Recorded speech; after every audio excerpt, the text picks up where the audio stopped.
Hi, welcome to Representative Oil Painting Fundamentals, the Oil Painting for You basic video course for beginners who want to learn for free how to make a fine representative oil painting. Our target with this course is to get people who never used the brush before and bring them to paint a fine representative work, like, for example, these two that we will discuss at the end. Here we're going to see a general method that will allow you to paint realistically whatever you want, even a transparent dummy going up on an imaginary stairway in downtown London. This is a tested method, and if you give us a few minutes of your time in this video, we will drive you through all the steps that will allow you to get there. In this course, we will alternate theory and exercises. You can watch this course for free on our YouTube channel. To follow the right sequence, check the number at the beginning of every title. Please remember to subscribe to our channel.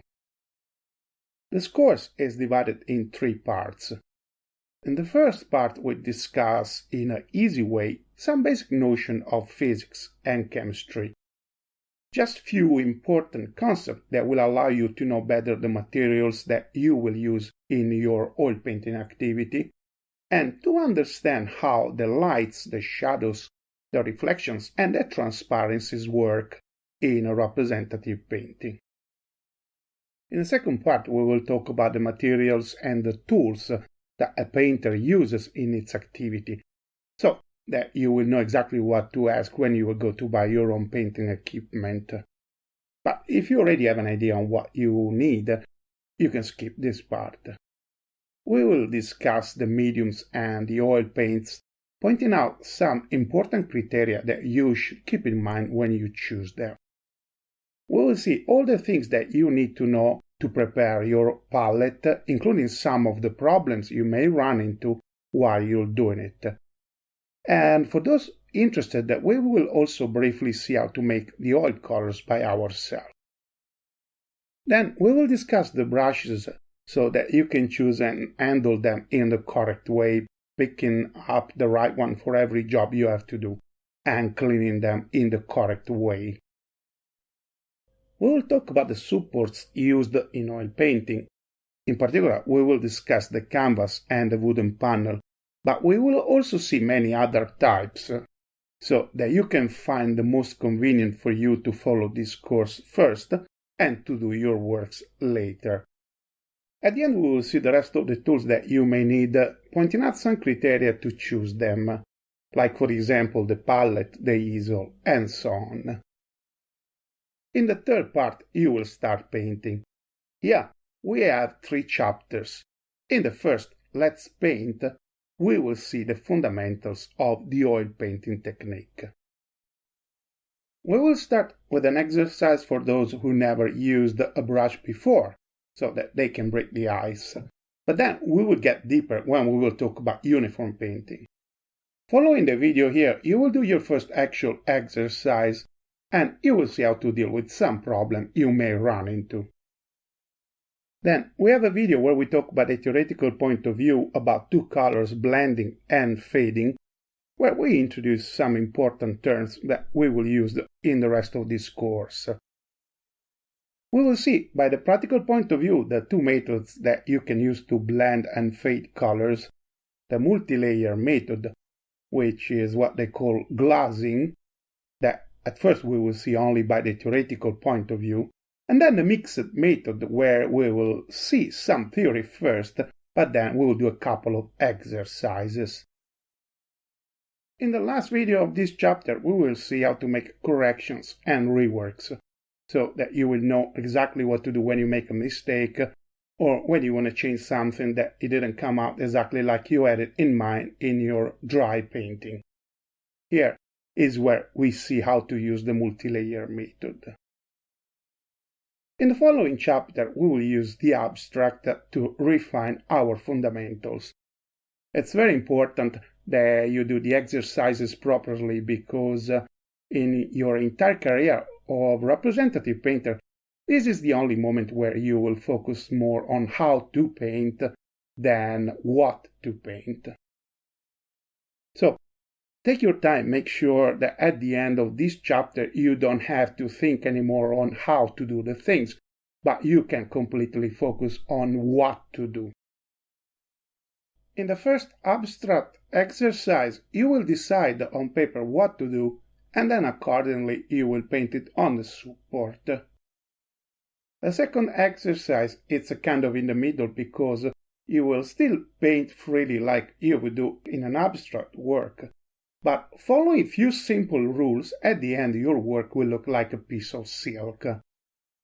The last exercise is the most important because you will copy a picture that has been designed to let you use the fundamentals exactly like you would do in a representative painting, but without the pressure of the result.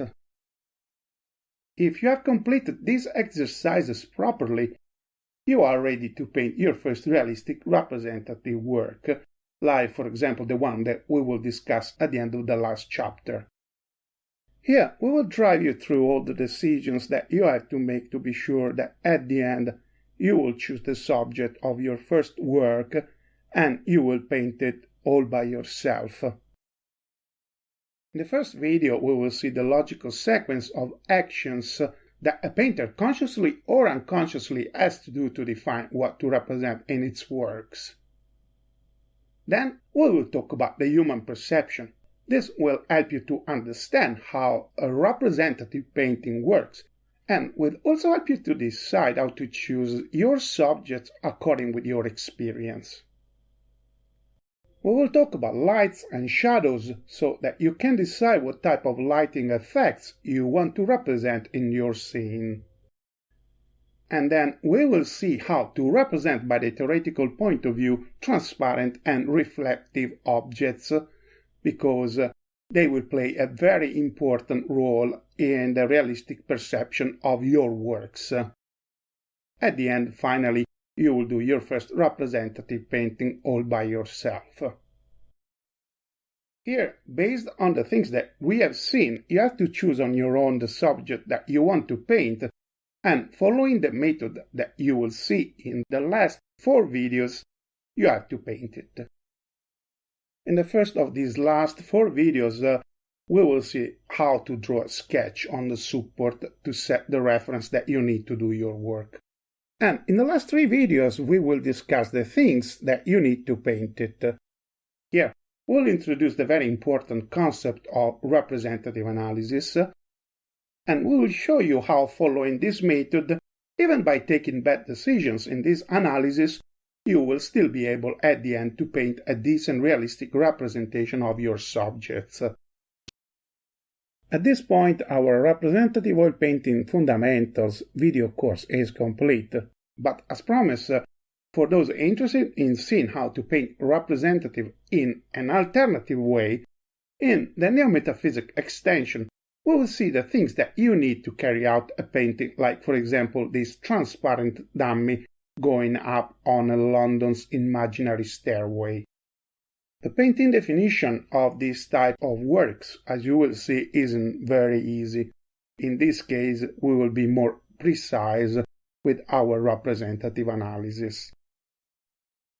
At this point, we hope you have a clearer idea on how our method works and that you will be more confident that following it, you will be able to do the painting that you wish. For now, that's all. So let's get started. If you enjoyed this video, we will really appreciate if you could click on like and subscribe to our channel. It will also help us very much if you could leave a comment. Thank you for watching this video and see you in the next one.